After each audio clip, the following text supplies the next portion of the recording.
ojja kuyita ku simu zange eza studio, simu zange za studio, line yange ntandike na Airtel, Airtel yange ojja kuyita ku 0759 10 79 00 0759 10 79 00 oba MTN 0782 30 60 60. ojja kusobola okulaba nti ate nno mukwano oyita okwo osobola okulaba nti ate munnange bitambulira ddala mpola mpola mu mbeera yonna.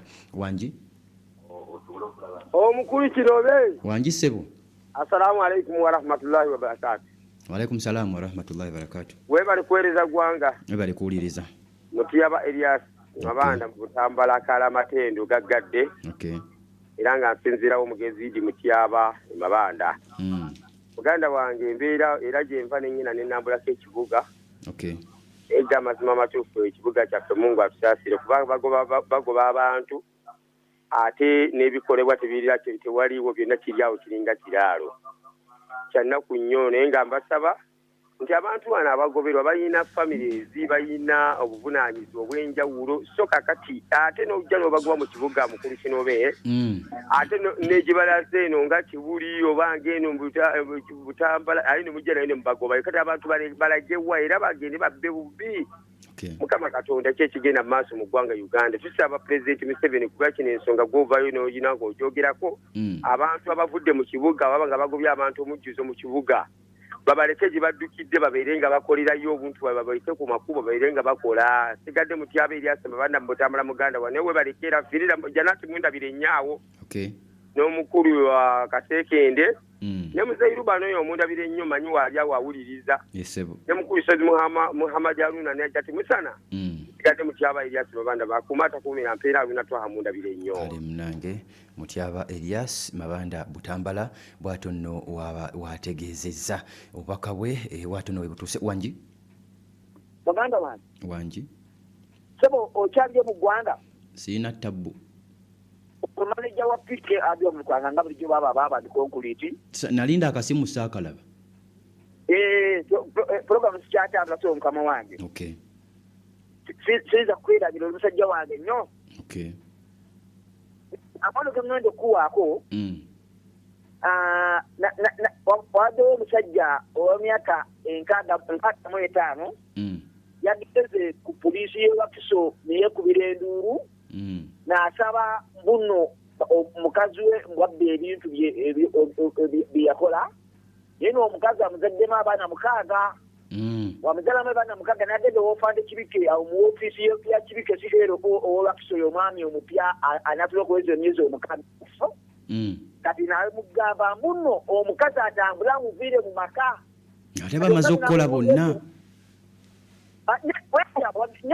kituufu omusajja ebintu yali yabikola naye yagenda okufunwa yagenda okufuna omukazi oyo nalina emyaka 21 kusaawa yaleero omukazi alina emyaka 35 kati omukazi n'amugamba oli mukungoba ngende owaffe mu kyalo owaffe yokuogolo myaka ejanga olaba ku lujja wa maama ne taata njaawo ofaani Kirike n'agamba omusajja kwata ebintu obigabanyemukko omukazi omuloko department baga balina ennyumba z'abapangisa 50 namuna bakwata emizigo 3 ogigabanyeekokko ogiweeko omukazi naye afune ow'okubeera kati n'emyaka gye balina wakola ki wadda ofaani Kirike baganya abantu abo naye nalese bakyakisa muguwa naye tebabitegeddemu ne banabifulumya ku leediyo.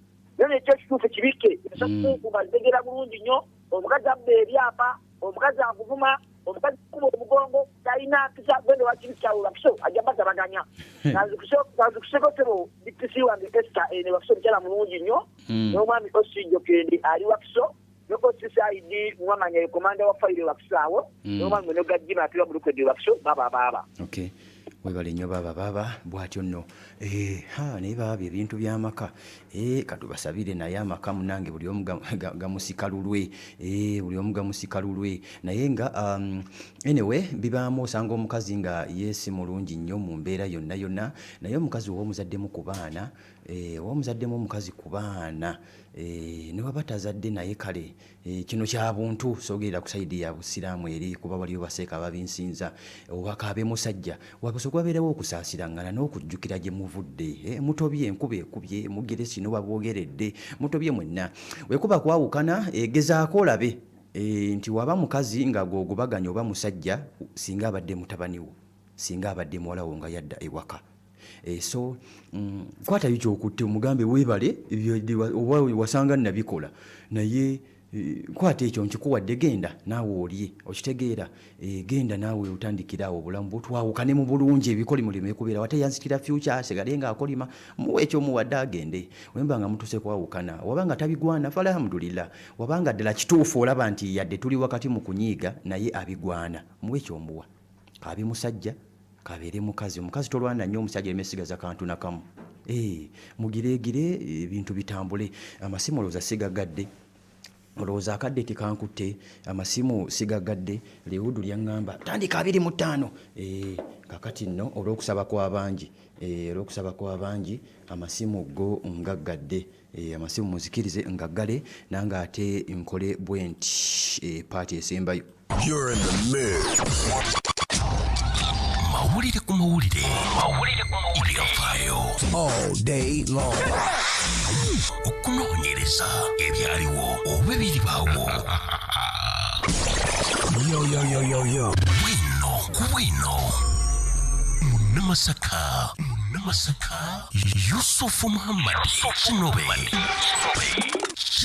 This your boy Omuzirandiga yeewuunyisa.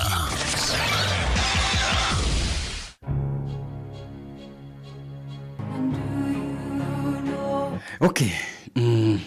Kati katugenda ate mu paati esembayo tulabe biki ebirisaidizawo biki ebitambudde bigenze bitya mpola mu mbeera yonna ndi wano n'omukwasaganya buli kimu akikola akajuisi n'akaleeta akacyayi Julius mwana weeri kanungu ziti oba kanungu eyeeyo wala oba yagira nakuloole yajja agwa bugwi wano ku paalo munange ne tumuwa omulimu twagumuwa era omusajja waali emirimu agikola yeebale so buli kifaananyi kyonna kyolengera kyonna kiba kya Julius mpola mu mbeera yonna mu ngeri emu oba endala mpola kakati nampuliza ntandikidde awo tugenze wakati nga tulekera Middle East njagadde mu dakika zino 3 ze tuba tulina ate nsobola okulaba nti ate mukwano nkusiibula nakugamba abadde batambula nange mwenna nabagamba muganda wange ampuliriza nti luno olutalo olulengera lugenda lukyukakyuka era ejjo nakugambye nti feeza eno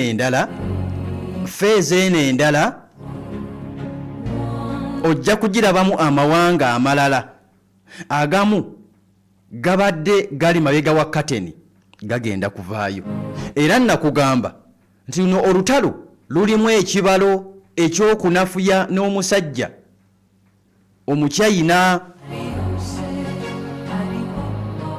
waliwo ampuliriza n'okunafuya omusajja omukyayina muganda wange ali ku Pal FM mu mbeera yonna kakati China tutandise okugirengera tutandise okulaba China mukwano gwange ampuliriza ng'etandise okulaba nti era nayo evaayo ejja nayo eboggola ekugamba mu mbeera yonna nze nange nviira ku byange era feeza eno ey'okubiri nakugambye era nkikuddiramu olengera Amerika ng'evuddeyo ezze mu full swing Iran kaabamu omulabewo tebamuwa space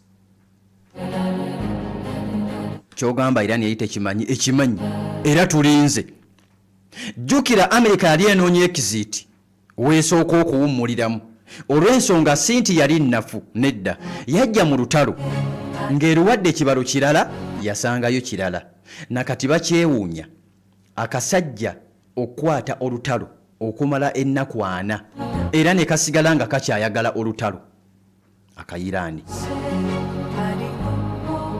China evuddeyo wakati oluvannyuma lw'omusajja Trump Donald olwogenda mu nteeseganya n'eggwanga erya Iran wali munda mu ggwanga erya Pakistan ne bigaana Donald Trump avaayo agamba nti wootega wansi nze ntega waggulu wotega waggulu ng'ate nvaayo ntega wansi.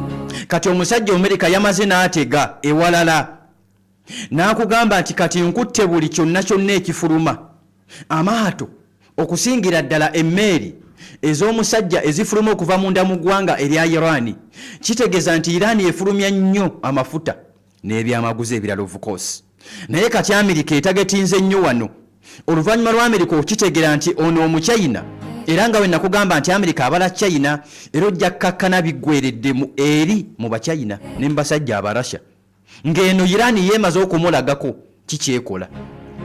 China yavuddeyo olunaku lwajjo oluvannyuma lw'omusajja Omumerika okugamba nti agadde port ez'enjawulo naddala eri wano okumpi ne Strait of Hormuz ey'omusajja Omu-Irani ng'agamba tewali kifuluma, tewali kigenda kufuluma na kugenda munda mu ggwanga lya Iran kubaako bye bajjayo. Kitegeeza nti Strait of Hormuz kati n'amaato agabadde gakkirizibwa okuyitawo tegakyayitawo, agaani ng'ag'omusajja Omuchina yabadde ayisaawo, omusajja Omurasha abadde ayisaawo, n'aga Iran gennyini nago gabadde gayitawo nga gafuluma ne gayingira ng'agala Strait of Hormuz munda mu ggwanga erya Iran. Twalengedde omusajja Omumerika ng'ategeeza agamba ono omukulu nti kati ne pooti zo nange nziggadde, yatezaawo. Iran evuddeyo n'emuwooninga n'emugamba ate kaaka tuli mu kwongera ku byonoona bwonoonyi. Amawanga ag'enjawulo gagamba omusajja Omumerika, gamugamba muganda wange ate kati awo oli mu kubyonoona bwonoonyi. Mission yakutwala yali ndala, ate kati atozze mabbali ga mu Iran. Wano olengera ng'ekyangu, naye kizibu nti Amerika weemyumyula ennyo wano, Iran ebyenfuna bigenda kugootaanamukko. Wabula Iran yamuwooninze n'emugamba ekinaava mu yeebiraka ojja kukiraba. Mu ngeri y'emu n'omusajja Omuchina n'awooninga n'amugamba oyagala toyagala ngenda kuyisaawo ebyange. Wakati nga omusajja Omumerika yalayidde n'abagamba mu mbeera yonna yonna gwe bawaana kwate ekkubo oyite ku pooti ez'omusajja Omuyiraani, kwate ekkubo oyitewo eyo abanga bakuwaana. Omuchina n'amugamba ngenda kuyitawo ebyammwe sibiriimu, ngenda kuyitawo bakuwaana okwate ku byange.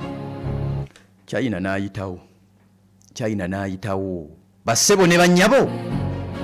China n'aleeta emmeeri ze ne ziyitawo lwakuba Amerika yavuddeyo netegeeza n'egamba nti yagenze okwekenneenya eno emmeeri ezayiseewo nga teziriimu byamaguzi. Ekyokubiri zaabadde teziyise Amerika we yaganye kuyita, zaayise eri mabbali ku byazo, era nga tezoolekera na ggwanga lya Iran, nga tezoolekera ggwanga lya Iran.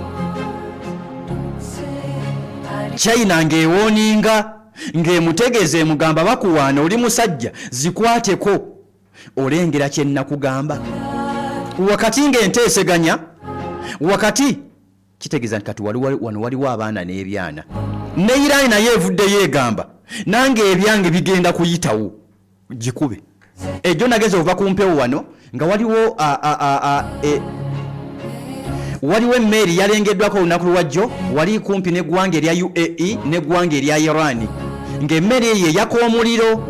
Tetwategedde amawulire ago baagakwese, tetwazzeemu kugalaba wawalala wonna gakeekeddwa nga tetumanyi nti oba Amerika yeerikubye oba Iran.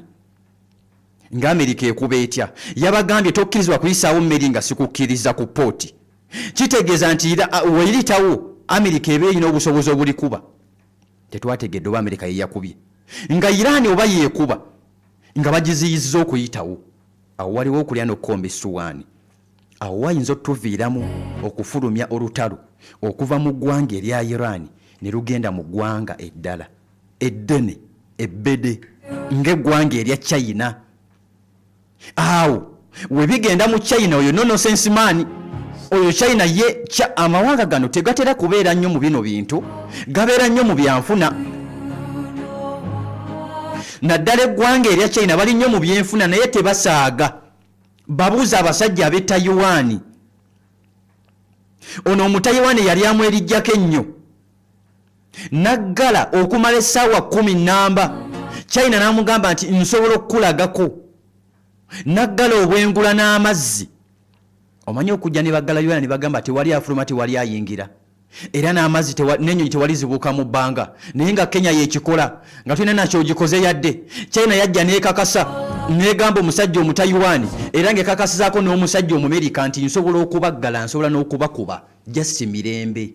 Era baggala obwengula bwa Taiwan n'amazzi ga Taiwan okumala essaawa 10 namba. Obijjukira omwaka oguwedde. Kakati n'omukwano muganda wange mpuliriza, kino ekibalo ekyokuggala wano kiwalirizza n'akabinja k'abasajja abahuuthi okuvaayo nako ne kagamba naffe tugenda kuggala Red Sea, tuggale ne Bab Almandab, naye tugenda kulaba nti nagwo omwalo tuguggala. Abange Iran tekyafuluma ebyamaguzi bifuluma, naye nti kati eyinza okuba nti eyita wala okubifulumya, naye nga bifuluma. Ebimu ebifulumya nga bisimagolingiddwa mu ngeri ya bubba, ebimu biyita ku lukalu ne bifuluma ne bigenda, naye nga si sipiidi ya mangu nnyo nga wano webadde ebifulumya. Wakati nga Iran naye gamba nange Strait of Hormuz nange nkyagiggalidde ddala. Eno pooti y'omusajja Omuyirani Bandar Abbas owa Shahid Rajal, eyo omusajja Omumerika gy'agamba nti ngitunuulidde nnyo nange kankuggale obunkenke. Jjukira Iran yokka si yabadde eyitawo, eno China okuvaayo n'eboggola n'emala n'eyisa. Waliwo amawulire agakwekebwa nga ekituufu kiri nti geeri munda ga bisenge. Kati obadde okimanyi nti enteesaganya ziri ku masimu? Ekyo obadde okimanyi nti munda eri emabega wa kateni abasajja bali mu kukkaanya. Era kino abagoberedde bulungi bino ebintu mwabirengerako emabega wali nga Isirairi ne Iran nga tebannabakuwe battira pulezidenti awo mu kaseera ako. Bano abasajja mu nsonga keberasha mu nsonga z'entalo waliwo ebibeera emabega wa kateni bye tutamanya. Omusajja n'omukubira ekisaawe n'akugamba ngenda kukuba, omusajja n'akukubira essimu n'agamba maje wangi tonkuba, tokuba mafuta gange, kuba eddwaliro liri. Womala oddikuba oveeyo weewaane ogambe nti olikubye. Bano abasajja babinira babikola mu mbeera yonna.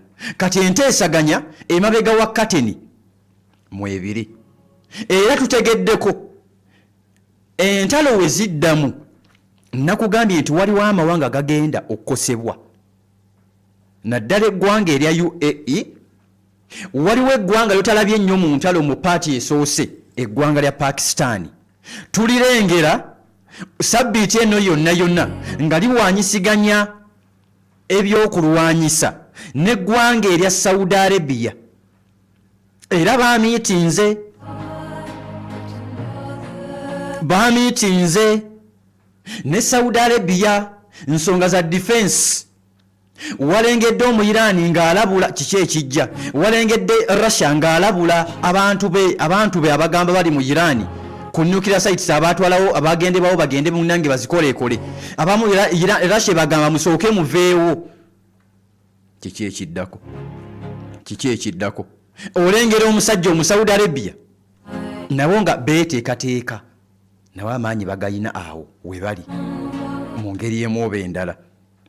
Eri peace talks mu Lebanon n'eggwanga erya Isirairi zanditandika neera, wabula bandibanga Amerika yandibanga ekutte Iran ewalumaalumamukko, naye Iran emugitaba amusekeredde, amutegeeza amugamba nti yegwe agenda okufiirwa, yegwe agenda okufiirwa nkukakasa.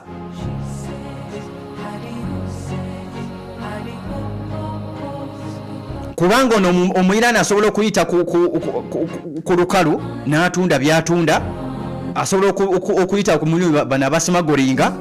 Era Trump yamugambye we nakwata ng'osimagolinga emmeri yonna ngenda kujja nkukube ngenda kujja nkulumbe era ngenda kujjako gavumenti yo nga we twatwala Maduro Mujitaba n'amugamba Maduro ne Irani temulina kye musobola kutukola yadde Mujitaba obunkenke mu Middle East bukyaliyo obwamaanyi ennyo walengedde akabinja akavudde munda mu ggwanga era Iraq tewakalengeddako muganda wange ampuliriza nga kava munda mu ggwanga lya Iraq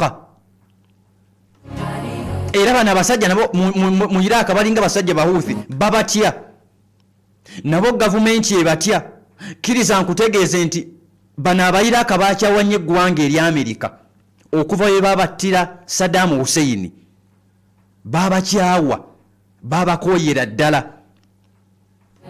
mu mbeera yonna era wano we bagambidde omusajja Amerika nti banange ku luno ino feeza ogenda kuswala nnyo wandibadde mugezi ne weebeereramu entalo n'ozimala eggwanga erya Libya lifuddeyo lirabudde eggwanga erya Iran babagambye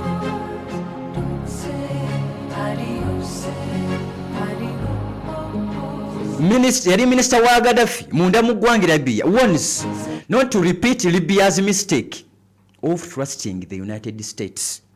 Bagambye Iran togeza n'okola ensobi ne weesiga eggwanga erya Amerika era kye wakoze ekyasizifayo okuteeseganya toddamu n'okola ensobi eyo eno mpisa eteesigamwa omusajja Omumerika Libya egamba Iran nti eyo mpisa eteesigamwa wakati nga twalengedde emmeri y'omusajja ono yo bano baba China bamutegeera nnyo bamugamba nti ffe tetwagala kujinika naawe mu Amerika era ye batandise okukwata ku byamaguzi by'omusajja omu Iran China nemugamba nze nnyina endagaano ne Iran naye ne kakutanda n'obaako emmeri yange yonna gye mpisaawo n'ogikuba ojja kundaba akananvaamu emmeri ya China gye bayita Rich Story eno successfully yayiseewo era Amerika evaayo egamba eno yabadde tekoomutana n'amateeka gaffe yabadde tekoomutana n'amateeka gaffe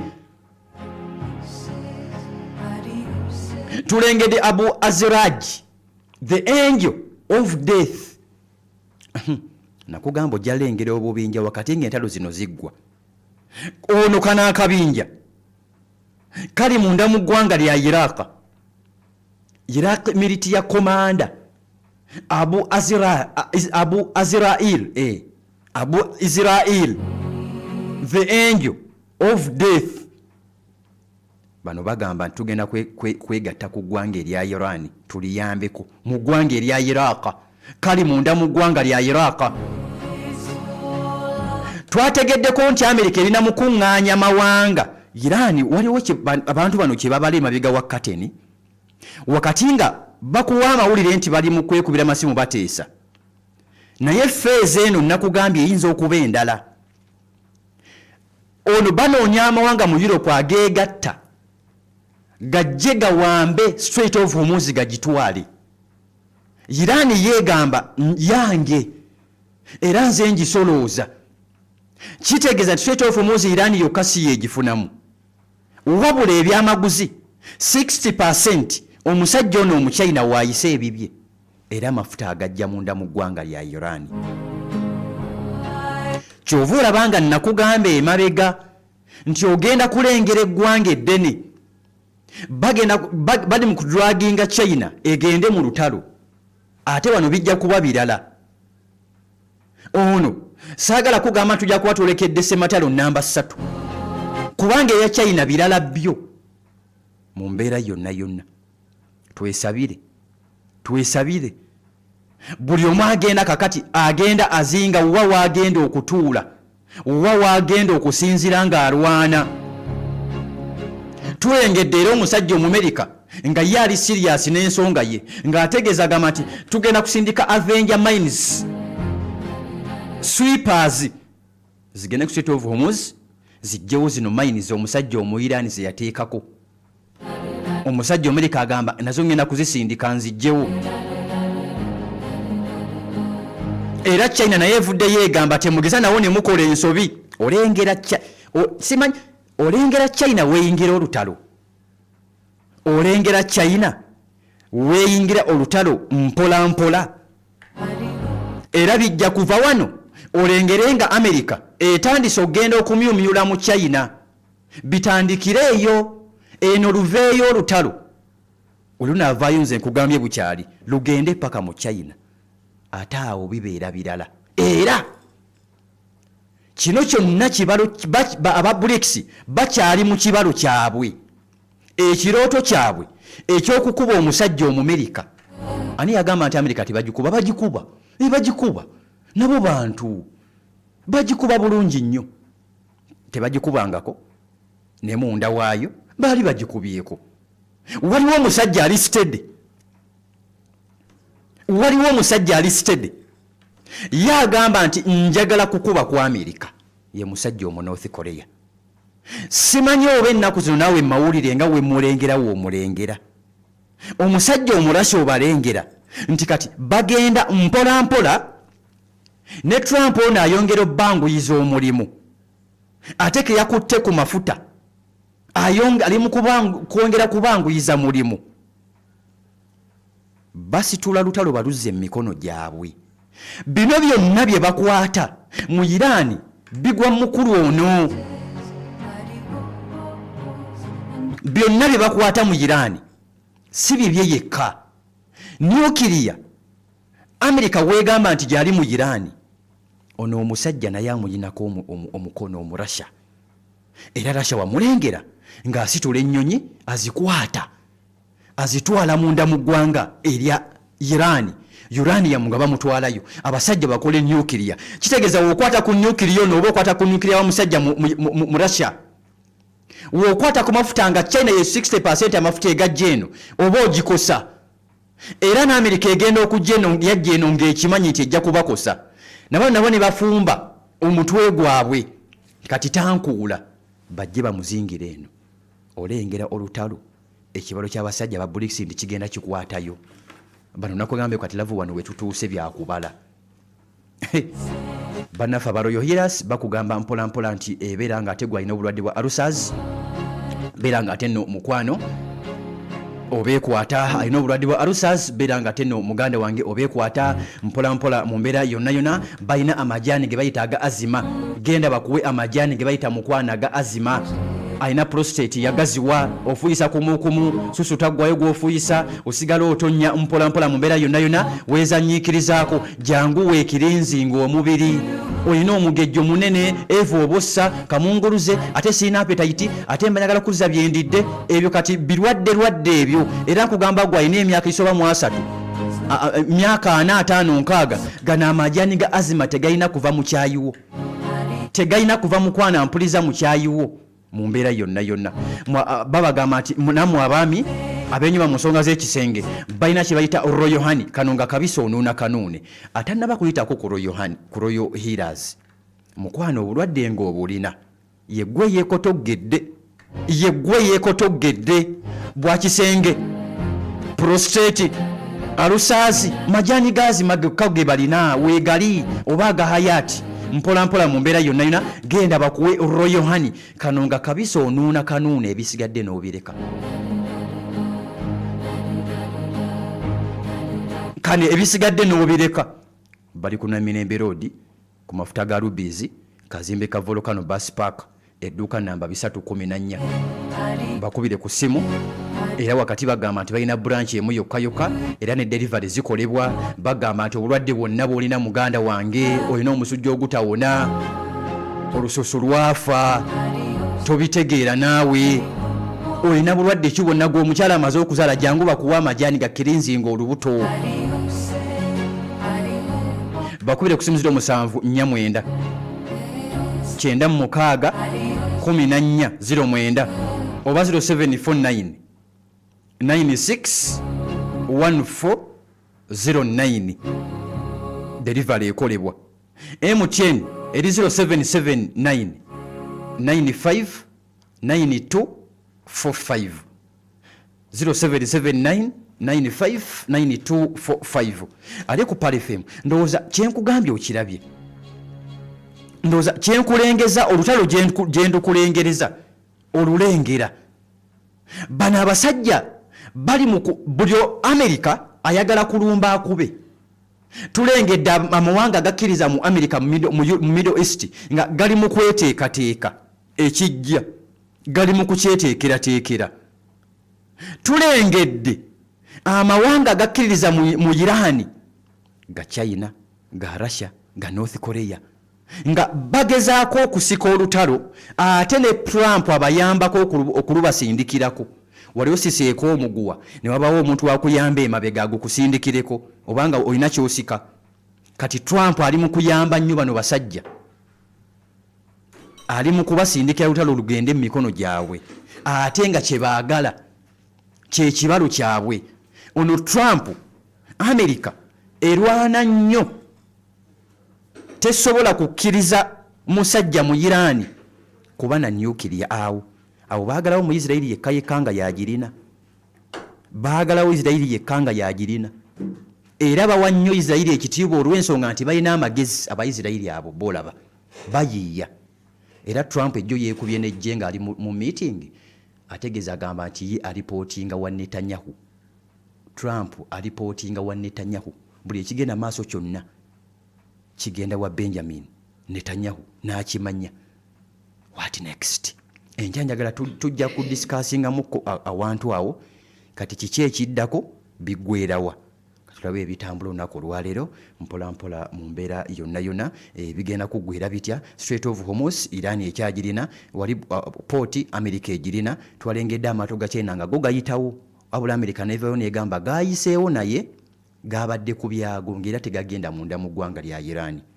China ekutegeze kugamba nti seba America nze nyina endagaano ne Iran byammwe nyina endagaano ne Iran mundeke empiseewo ebyange. Kiki ekiddako? Wano waliwo tusuubirawo obuswavu oba okuwangula. Tetumanya agenda kuwangula, Katonda yamumanyi, era tusuubira obuswavu agenda okuswalira ddala. Nakugambye America weekwata nedda mu lutalo muno, weetawangula egenda kuswala eswalukire ddala.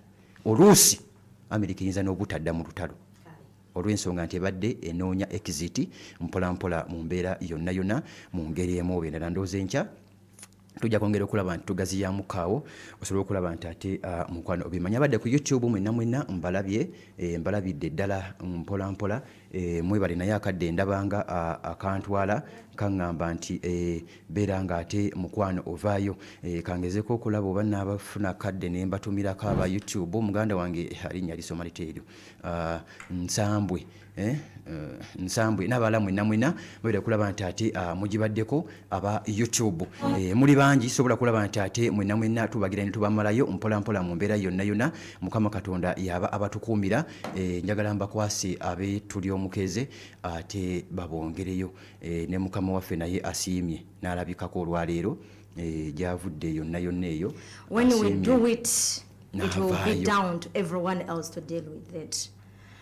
Kakyako Bigambo bya Berekyeze babadde bamubuuza ku ngeri nze wawe mtegeera saagala kwewanika awe ntegeera ate nkyogera olw'ensonga ndaba ngenda samba Bayern ku gundi ku final kati awo kati era bebakuba n'abalabye mwasanyuse nnyo nga maniyo bagikuba. Nze sibalinaako buzibu nsanyuka biki bibasambira ejange goolo zibiri sibalinaako buzibu oba bawangula oba tebawangula ate bo bawummula nnyo. okuwummula si kutuuka anti weeteekateeka. Abaganda baayo balugera ne balutoosa. Essaawa zino bw'oŋŋamba nkole ne puroguramu yammwe nkole ne inside story nkole n'eddako kitegeeza bijja kunsobako nja kuwaba. Naye bw'oŋŋamba nti Yusuf komawo enkya ku makya kitegeeza neeteeseteese. Kati Arsenal yeringa gwawo okola leero okole ku ssaawa emu okole ne ku nnya ne ku mukaaga. Yes. Era babaawo ekigaana babaawo ebigira nga Arsenal era ebyagira naye kyatulinda olwaleero inshallah. Kasekenda wagira ki? Arsenal gisambisizza ggala. Bagisambisizza ggala? Engeri gyayogeddemu agisambisizza ggala. Gwe tobiraba? Naye bize balina okwogera abamanyi balina osirikako. Gisambisizza ggala. Amanyi tesobola kusirika. Boogera tebalina kye batugamba ku bye twogera tosobola kwogera Kati twogera Man ku U Champions League kati kyendaba mu maniyo baagala Arsenal mu mitima munda naye kungulu tebakiraga singa abadde tebatuwagala tebanditulondodde anti omusajja bagambye it will up to them to deal with it wetuba tuwangudde bajja kigumira bakigumire kati Arsenal yeyina ebibala ku muti bali mu kubinyeenya nabo baagala kujja ku miyembe tebatuwagala nti tetwagala kumanya Eberechi Eze the hat-trick man yagambye tetwagala kumanya bate batuwagala teyasamba mu FA teyalimu naye bakomyekomyewo ate mu Carabao era mu Carabao ebintu byatusobako era nga ne Eze mwali none nga tiimu yaliwo nti nga Arsenal esambeera tiimu yali tagivuddeemu bweto baali balwadde bonna katulinde Sporting CP leero egenda kigwako nze neraba ne Bayern nno ku final ate asantuka ne Bayern ku final eyo yange era ng'ogikuba eyo yange kuba Atletico yegwe ngenda okukwata mbannange mulinjulira nakigamba ne Nuubu neŋŋamba sina bagenda mujjamu ne bajjako Arsenal ekikopo ekya Premier oba ekya Champion kubisigaddeyo Katonda era yasalawo Premier Champion muleke tagenda kumutwala Champions League olabani agenda okunkuba ate sigenda sanga CPS kibagenda mujjako ku semi nze nzanye semi nzanye Atletico mukube ku semi ngende ku final ne Bayern nze kamba tewamma mbalekere oli mutuufu be bamanyi singo banja gazo kimanyi Abdul Jalil basina nani aigwa ankubusa busa ono mwagizi wasino mutuufu atenze mpira muwagizi olusinkubusa tojja nono ya bali abagizi wasino eri yennyini woligwa wendigwa no banaye kuba n'essuubi kintu kirungi wamma mwenna wantu wooli okuba n'essuubi singa tewalina ssuubi singa n'okukola tokola kuba oba n'essuubi nti kankole njafuna ne Lukungu mwagizi wasino wali wegendereza ofunyewo akadde nga lebakubya Lukungu mumbejja nga maliza okukola nayingirako mu ofiisi eri ojja oyite okumpi ojawulira obuhayi buvaayo n'obulaba kakyayi namuleetera lunamuwa kagaati naye era bubeerawo newankubadde Arsenal tebiriimu ku kyayi ndowooza kigenze n'okuleeta kyakazizaayo ako mbeere bulungi era mweraba